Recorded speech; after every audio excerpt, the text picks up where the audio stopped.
తెలంగాణ వ్యాప్తంగా వర్షం దంచి కొడుతోంది. నిజామాబాద్లో గంటన్నరగా ఏకధాటిగా వర్షం కురుస్తోంది.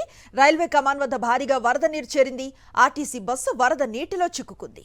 బస్సులోకి భారీగా చేరిన వరద నీరు ప్రయాణికులను ఇబ్బంది పెట్టింది. స్థానికుల సహాయంతో ప్రయాణికులను పోలీసులు కాపాడారు.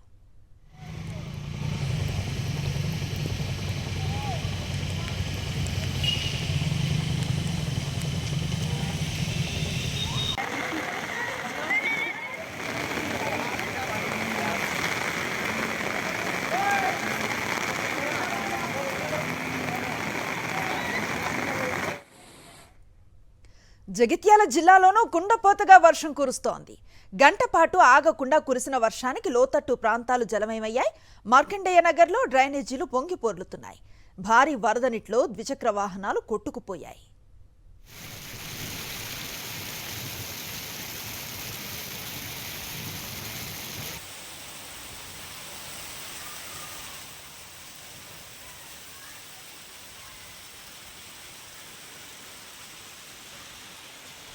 నిజామాబాద్ వర్షాలకు సంబంధించిన పూర్తి సమాచారాన్ని మా కరెస్పాండెంట్ విఘ్నేష్ అందిస్తారు. విఘ్నేష్, చెప్పండి. నిజామాబాద్ లో మధ్యాహ్నం నుంచి భారీ వర్షం కురుస్తుంది. ఎడతెరిపి లేకుండా వర్షం కంటిన్యూగా కురుస్తుండడం వల్ల రోడ్లన్నీ జలమైన పరిస్థితి కనిపిస్తుంది. ప్రధానంగా మనం చూసుకుంటే ఇంకా రైల్వే కమాన్ ఏదైతే అండర్ బ్రిడ్జ్ ఉందో అక్కడ నీళ్లు మొత్తం పెద్ద ఎత్తున వరద రావడంతో అక్కడ పెద్ద ఎత్తున నీళ్లు వచ్చే ఒక్కసారిగా స్టార్ట్ అయ్యాయి. అక్కడ ఆర్మూర్ నుంచి నిజామాబాద్ వైపు వస్తున్న ఆర్టీసీ బస్ అక్కడ వరదలో చిక్కుకుంది. ఒక్కసారిగా అందులో దాదాపు 40 మంది ప్రయాణికులు, చిన్నపిల్లలతో పాటు మహిళలు అందరూ కూడా పండుగ పూట ఊర్లకు వెళ్ళిన వాళ్ళంతా కూడా తిరిగి వస్తున్న సమయంలో ఇట్లాంటి సంఘటన చోటు చేసుకుంది.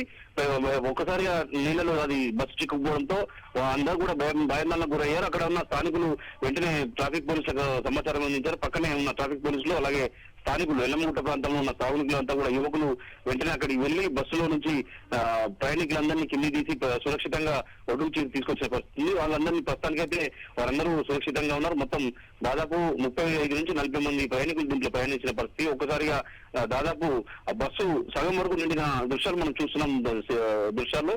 అయితే వాళ్ళంతా బస్సు దిగినప్పుడు కూడా దాదాపు మోకాళ్ళకు పైగా నీళ్లు వచ్చేసాయి. ఒకసారి వాళ్ళంతా కూడా భయాందోళనకు గురయ్యారు. మొత్తానికి అయితే అందరినీ సురక్షితంగా తీసుకొచ్చారు. మధ్యాహ్నం నుంచి కురుస్తున్న భారీ వర్షాల నేపథ్యంలో మొత్తం నిజామాబాద్ నగరంలోని లోతట్టు ప్రాంతాలు జలమయమయ్యాయి. ఇటు బోధన్ రూట్ కావచ్చు, కరీంనగర్ రూట్ కావచ్చు, చాలా ప్రాంతాల్లో కూడా జలమయమైన పరిస్థితులు, రోడ్లన్నీ జలమయమయ్యి వాహనాలు కూడా ఇబ్బంది పడుతున్న విఘ్నేష్, దాదాపు గంటన్నర పాటు కురిసిన వర్షంతో రోడ్లు ఈ విధంగా చెరువులను తలపిస్తూ ఉన్న పరిస్థితి ఉన్నట్లుగా తెలుస్తోంది. బస్సు సగం మునిగిపోయిన దృశ్యాలు కూడా మనం చూస్తూ ఉన్నాం. ఇంతగా నీరు నిలిచిపోవటానికి గల కారణం ఏంటంటే ఏం చెప్తారు? ఖచ్చితంగా చాలా ప్రాంతాల్లో కూడా గత బీఆర్ఎస్ పాలనలో ఏదైతే అండర్ గ్రౌండ్ డ్రైనేజీ పనులు చేపట్టారు, నిజామాబాద్ నగరం అంతా కూడా అండర్ గ్రౌండ్ డ్రైనేజీలు పనులు చేపట్టారు. కానీ ఇళ్లలోకి ఇవ్వాల్సిన కనెక్షన్ ఇవ్వకపోవడంతో వరద నీరంతా కూడా రోడ్లపైకి వస్తున్న పరిస్థితి ఉంది. అరసపల్లి కావచ్చు, ఈ గాంధీ చౌక్ నుంచి పైకి అలా నెహ్రూ చౌక్ కావచ్చు, ఇటు కరీంనగర్ రూట్ లో ఉన్న ఈ అండర్ బ్రిడ్జ్ కావచ్చు, చాలా ప్రాంతాల్లో కూడా వరదంతా కూడా రోడ్లపైకి వచ్చి పారుతున్న పరిస్థితుంది. ఇక్కడికి అంటే కరెక్ట్ గా డ్రైనేజీలు లేకపోవడం వల్ల కావచ్చు, అలాగే వరద నీళ్ళు వెళ్లేందుకు ఒక సరైన మార్గం లేకపోవడంతో ఇట్లాంటి పరిస్థితి ఉందని చెప్పి పెద్ద విమర్శలు వస్తా ఉన్నాయి.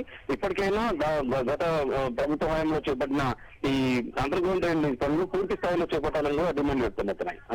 Right, thank you Vignesh.